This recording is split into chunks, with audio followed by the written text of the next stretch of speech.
Coach Mike McDaniel of the Miami Dolphins sent you a text called "Adversity is Opportunity." Could you want to expound on that, your relationship with him, and how you plan to use adversity being an opportunity in Game 4 to make sure you guys get this win? It's been fun developing a relationship with him. We were fortunate enough to be able to spend a whole afternoon during training camp, see how they operate, and then in the afternoon we ended up just talking shop. That's fun.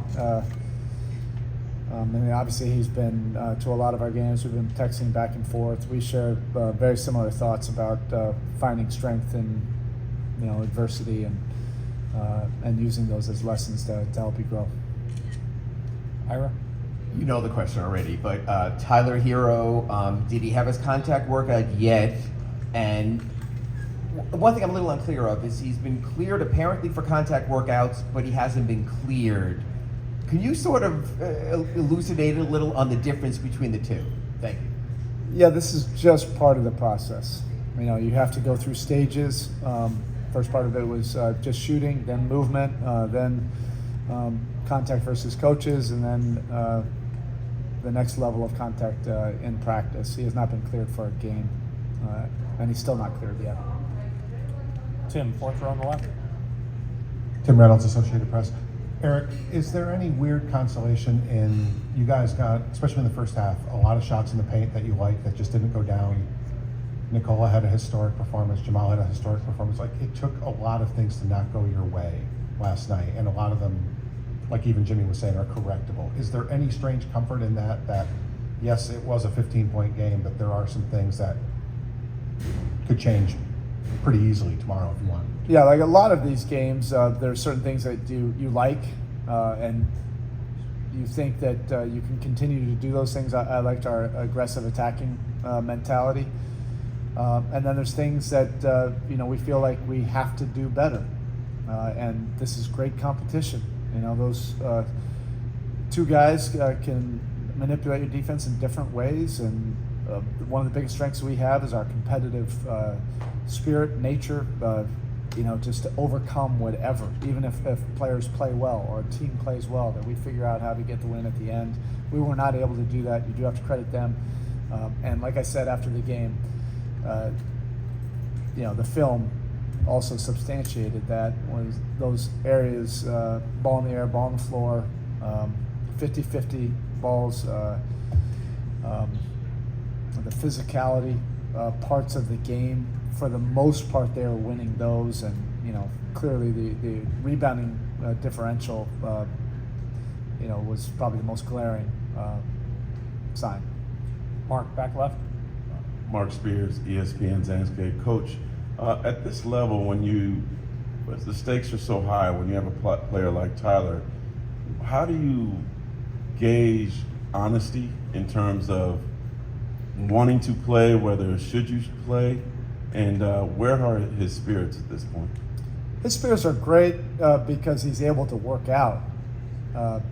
And, where he was 5 weeks ago, he wasn't able to shoot and do things that he wanted to do. But he's a competitor. He wants to be out there. And he was really excited at the beginning of this playoff run, for the opportunity that we felt that we had with this team. But there's sometimes things that you can't control, So right now he's not cleared to take that next step. He's checked every box so far, but he's not at that next step yet to clear for an NBA Finals game. But he's doing everything he needs to do to take these next steps. Cooper? CooperMoore@heat.com. That was a season high, or tied a season high for Murray Jokic pick and rolls last night. Did you feel like you got any better traction once you started putting two on the ball with Murray? And how dangerous can that be when the result can be Jokic kind of getting the ball in space? Yeah, I think whatever you do, you just can't do it all the time. There's no absolutes when you get to this level. It's the highest level of competition. You're getting the highest level of execution, understanding what they're trying to get to, and we try to get them out of their comfort zones as much as possible. The first half, they really got to that two-man action quite a bit, and they were getting a lot of traction, so they didn't need to go to any other part of their playbook. Second half we did, a little bit better with it. Game 4 could be different. They may go to a different part of the menu. Whatever it is, we have to find a way to get the job done. Joe, front left. Joe Horn, the Athletic. It seemed like Kyle was limping at the end of last night's game. Will he be on the injury report today? I don't know if he'll be on the report because I don't follow that. I think you have to put, if you have a hangnail, you have to put that on the report.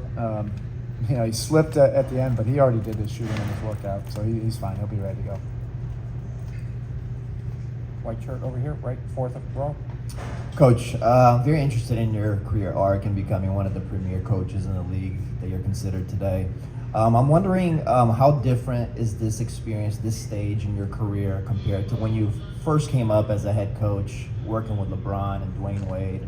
How different do you feel kind of in your own skin here in the finals in comparison to your first finals appearance as a head coach? Yeah, all the experiences are different, and you want to be fully present, for the team and what's happening right now.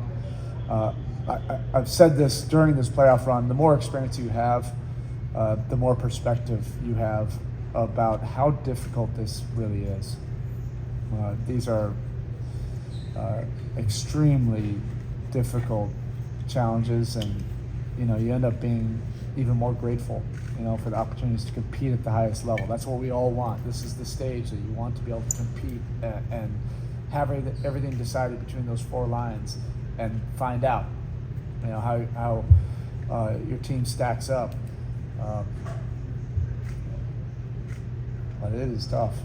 It's tough going through the gauntlet of 3 rounds to get to this level, and then when you get to this level, it should be what it is. It's the highest level of competition, and our guys thrive in that. They love it. Even after games like last night, our guys love to compete and put it all out there. Last question in the back. Hey, Salvadine, USA Today. Christian Brown was a guy you kind of picked on defensively in Game 2 during Duncan's run. But what was he doing? Was he one of those benefactors of the 50-50 balls kind of in the second half there? Yeah, there was a couple of those, but also the force that he was playing with on his cuts and his drives and in transition.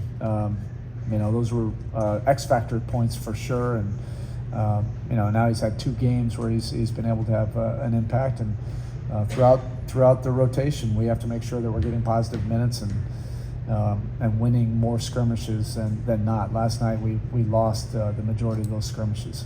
Okay, thank you. Thank you, Coach.